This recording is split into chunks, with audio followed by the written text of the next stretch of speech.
सोचिए, आप अपनी फैमिली के साथ बीच पर घूम रहे हैं, भीड़ है, लोग घूम रहे हैं और हंस रहे हैं, और फिर अचानक भीड़ में से दो लोग गन निकालते हैं और लोगों पर अंधाधुंध फायर कर देते हैं। हाल ही सिडनी में अभी ये हुआ है।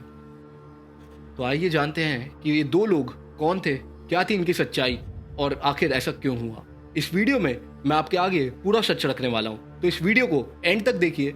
आखिर क्यों ऐसा किया गया, क्या इसके पीछे कोई टेररिस्ट हमला था या कोई टेररिस्ट वजह थी, आइए जानते हैं इस वीडियो में।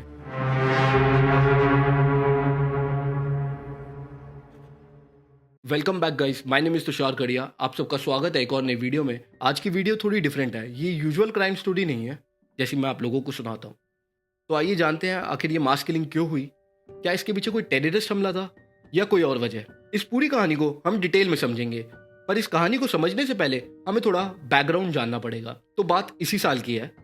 ऑस्ट्रेलिया ने अभी रिसेंटली ही फिलिस्तीन को एक इंडिपेंडेंट नेशन के तौर पे रिकॉग्नाइज किया है। रिपोर्ट्स के मुताबिक पहले ये लग रहा था कि ऑस्ट्रेलिया ऐसा नहीं करना चाहता, लेकिन जब ऑस्ट्रेलिया ने ये स्टेप लिया और यूनाइटेड नेशन में अनाउंस किया तो पूरा वर्ल्ड शॉक था और पूरी दुनिया को शॉक कर दिया। जब ये हुआ, इसराइल के पीएम बेंजामिन ने ऑस्ट्रेलिया के पीएम एंथोनी को एक चिट्ठी लिखी।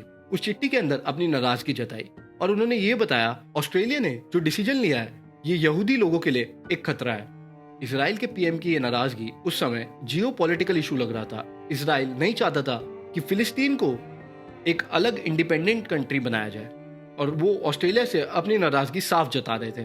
खैर, एज द टाइम फ्लाइज 14 दिसंबर की वो तारीख आती है। 14 दिसंबर यहूदी समाज के लिए बहुत बड़ा दिन माना गया है। जैसे हिंदुस्तान में दिवाली बनाई जाती है, वैसे ही यहूदी समाज जो है 14 दिसंबर को अपना लाइट्स का फेस्टिवल मनाता है। यहूदी समाज में ये 8 दिन और 8 रातों का फेस्टिवल होता है। ऐसा ही हुआ 14 दिसंबर को जब ये सब लोग सेलिब्रेट करने के लिए बीच पर पहुंचे। ऑस्ट्रेलिया के अंदर 1,15,000 से लेकर 1,20,000 तक यहूदी समाज के लोग रहते हैं और ज़्यादातर आबादी जो है वो इनकी मेलबर्न सिटी में रहती है। बाकी 25,000 यहूदी लोग बाकी ऑस्ट्रेलिया के अंदर फैले हुए हैं। 14 दिसंबर इस त्योहार का पहला दिन था। उसको सेलिब्रेट करने के लिए यहूदी समाज के लोग इकट्ठा हुए थे। आर्चर पार्क वो जगह है जहाँ पे ये यहूदी समाज के लोग इकट्ठा हुए थे। म्यूजिक चल रहा था, लोग एंजॉय कर रहे थे, काम वाइब्स थी। साथ ही लोग इस फेस्टिवल को मनाने के लिए अपने बच्चों के साथ आए हुए थे। शाम के करीब 6:47 पर अचानक कुछ आवाज सुनाई दी। इतने में लोगों को कुछ समझ आता, वो देखते हैं कि आसपास लोग जमीन पर गिरना चालू हो गए हैं। तब लोगों को समझ आया ये गोली की आवाज है और वहां पर भाग दौड़ मच गई थी। कुछ लोग जो वहां पे खड़े थे उन्होंने देखा जो शूटर्स हैं वो एक फुट ब्रिज है जो बीच को और पार्किंग को कनेक्ट करता है, वहां से खड़े होकर वो लगातार फायरिंग कर रहे थे। And it seem quite easy, क्योंकि एक हाई ग्राउंड बन जाता है शूटर्स के लिए वहां से शूट करने के लिए। बीच पर जो पुलिस मौजूद थी वो तुरंत भागकर वहां पहुंचती है और कोशिश करती है उन शूटर्स को न्यूट्रलाइज करने की। उनमें से एक शूटर जो है वो फायरिंग करता हुआ थोड़ा दूर चला जाता है और दूसरा शूटर वहीं खड़े होकर फायरिंग कर रहा होता है। इसी बीच एक आम इंसान गाड़ियों के बीच में से आता है और उस दूसरे शूटर को पीछे से पकड़ लेता है और उसकी गन छीन लेता है। उस शूटर को तो उसने न्यूट्रलाइज कर दिया था, लेकिन जब दूसरे शूटर ने ये देखा तो उसके कंधे और गर्दन पे गोली मार दी थी। अब उस दूसरे शूटर के बीच में और पुलिस के बीच में फायरिंग चल रही थी। एक शूटर जो है वो जमीन पर ढेर हो चुका था। थोड़ी देर बाद ही उस दूसरे शूटर को भी पुलिस जो है वो गोली मारकर गिरा देती है और उसको भी न्यूट्रलाइज कर देती है। तुरंत ही इन दोनों शूटर्स को हॉस्पिटल ले जाया जाता है पुलिस के द्वारा। जो सबसे पहला शूटर होता है उसको तो डेड घोषित कर दिया जाता है, लेकिन जो दूसरा शूटर होता है वो अभी क्रिटिकली इंजर्ड है और उसका इलाज चल रहा है हॉस्पिटल के अंदर। अब पुलिस जो है सीसीटीवी फुटेज को चेक करना शुरू करती है और उनकी कार बरामद होती है। उनकी कार की चेकिंग करी जाती है तो उसमें से एक ड्राइवर लाइसेंस मिलता है। उस डीएल पर नाम था नदीम अकरम, उम्र 24 साल। जब पुलिस उस एड्रेस को खंगाल कर उनके घर पहुंचती है, वहां पहुंचने पर उनकी मुलाकात एक लेडी से होती है जिसका नाम था वेरेना। वो वेरेना से उस दूसरे शूटर के बारे में पूछते हैं तो पता चलता है वो दूसरा शूटर वेरेना का हस्बैंड है और उस दूसरे शूटर का नाम है साजिद अकरम, जिसकी उम्र 50 साल थी और वो फादर था नदीम अकरम का। ये दोनों बाप बेटे जो इस मास किलिंग में शामिल थे। अब पुलिस को इनकी वजह जाननी थी कि क्या वजह थी जो इन्होंने इतने लोगों की हत्या कर दी। अब इसी बीच ये न्यूज़ जो है वो इंटरनेशनल मीडिया में हेडलाइंस बन गई। घायलों को अस्पताल ले जाया गया। लगभग 16 से ज़्यादा लोगों की मौत हो चुकी है। साथ ही 32 से ज़्यादा लोगों का इलाज चल रहा है। लेकिन अभी भी पुलिस के पास वजह नहीं थी कि किस वजह से इन्होंने मास किलिंग को अंजाम दिया है। वजह जानने के लिए पुलिस ने इन बाप बेटों का बैकग्राउंड चेक करना चालू किया और पता चला कि साजिद अकरम जो है वो 1998 के अंदर ऑस्ट्रेलिया आया था।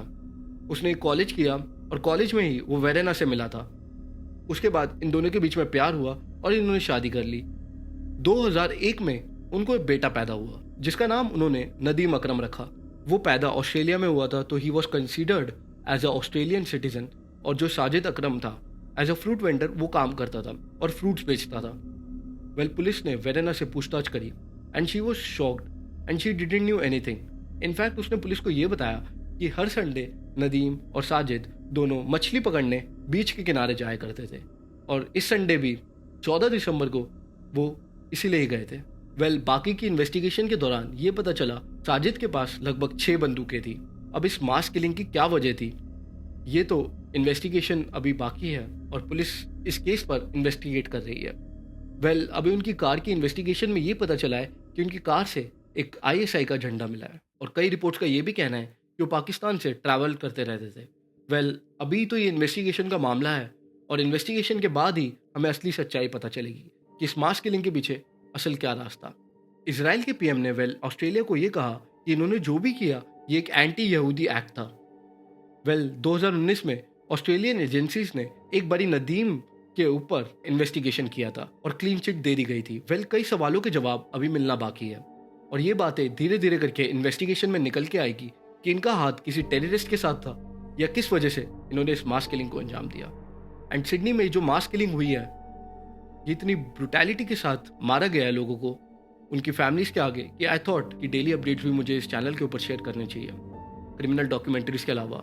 एंड अभी रिसेंटली ही हम नेक्स्ट वीडियो के साथ आ रहे हैं बहुत जल्दी। तो this was all about this video and thank you so much. हमारे 60 सब्सक्राइबर्स जो है वो कंप्लीट हो चुके हैं। आई होप अगर आपको वीडियो अच्छी लग रही हो और अगर आप यहाँ तक वॉच कर रहे हैं इस वीडियो को तो प्लीज़ इस चैनल को सब्सक्राइब करें। नीचे ही सब्सक्राइब का बटन है। And the way I try to explain things and make it easy for you guys to understand it. Thank you so much. See you in the next video.